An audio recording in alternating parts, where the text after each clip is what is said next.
Ethan had just finished another long week at the office when he decided to stop by the mall for a quick coffee and some fresh air.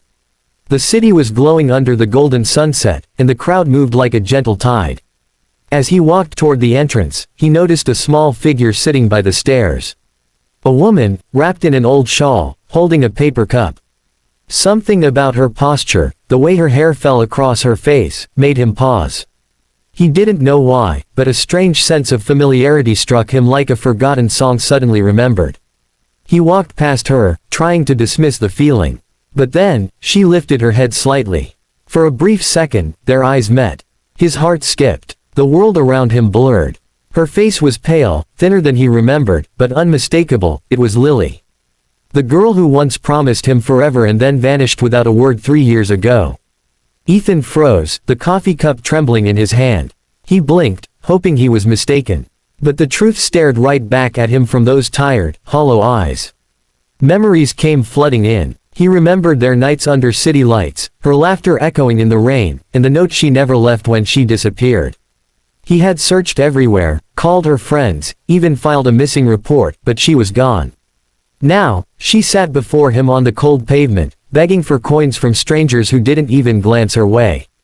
His chest tightened as confusion battled with pain. What had happened to her? Why didn't she ever say goodbye? He took a hesitant step toward her.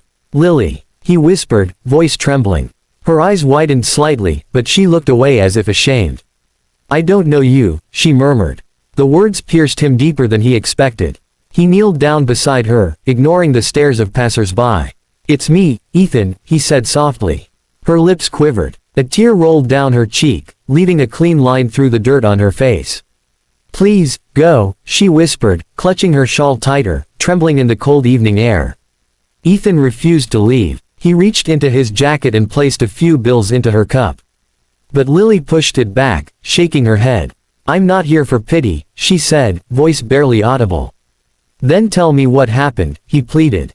She looked at him, really looked at him, for the first time. Her eyes were filled with exhaustion, but beneath it, a shadow of love still lingered. "You wouldn't understand," she said, "you have your life. I lost mine." They sat in silence as the world moved around them. A mother passed by holding her child's hand, a couple laughed nearby, the smell of roasted chestnuts filled the air. "I waited for you," Ethan said finally.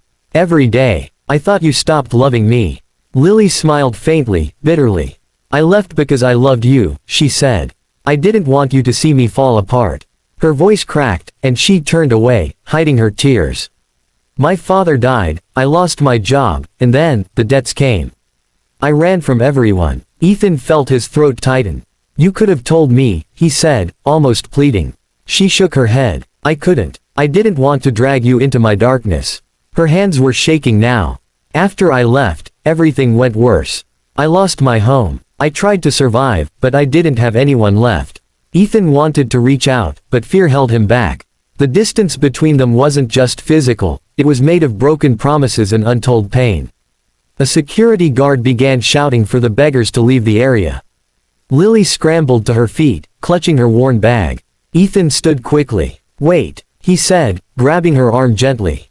"Come with me. Just, let me help you." She hesitated, eyes darting around nervously. "I can't," she whispered. "This is my life now."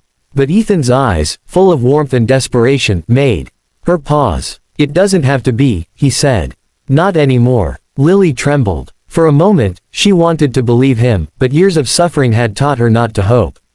"I don't deserve your kindness," she said. "You deserve peace." Ethan shook his head. "You were my peace," he replied softly.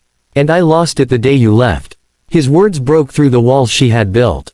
Tears streamed down her face as she covered her mouth, sobbing silently. The city lights reflected in her tears like fallen stars.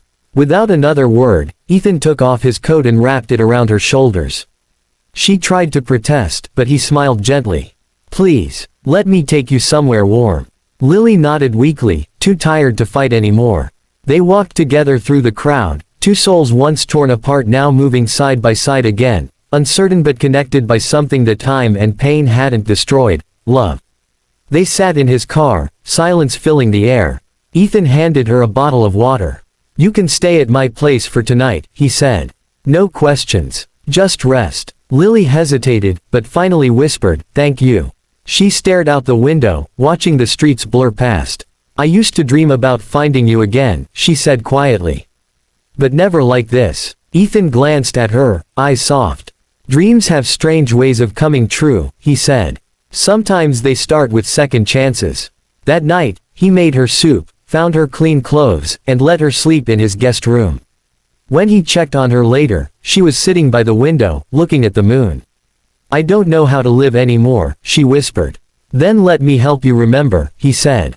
His voice was steady, comforting. She turned to him and for the first time in years, smiled, a fragile, hopeful smile.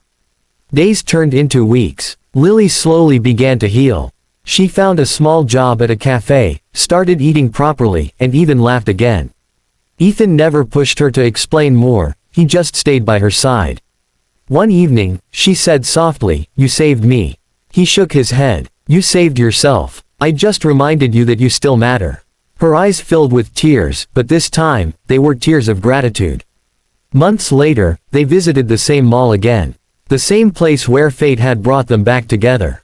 This time, she wasn't sitting on the cold pavement, she was standing beside him, holding his hand. "It feels like a lifetime ago," she said. Ethan smiled. "Maybe it was. But we're here now." The sun dipped below the horizon, bathing them in golden light, the kind that makes even broken hearts glow again. As they walked away, a gentle breeze carried her whisper. "Thank you for not walking past me that day." Ethan looked at her, eyes glistening. "I never could," he said. Because love, he realized, doesn't end when someone leaves, it waits, quietly, for the moment it can bring them home again.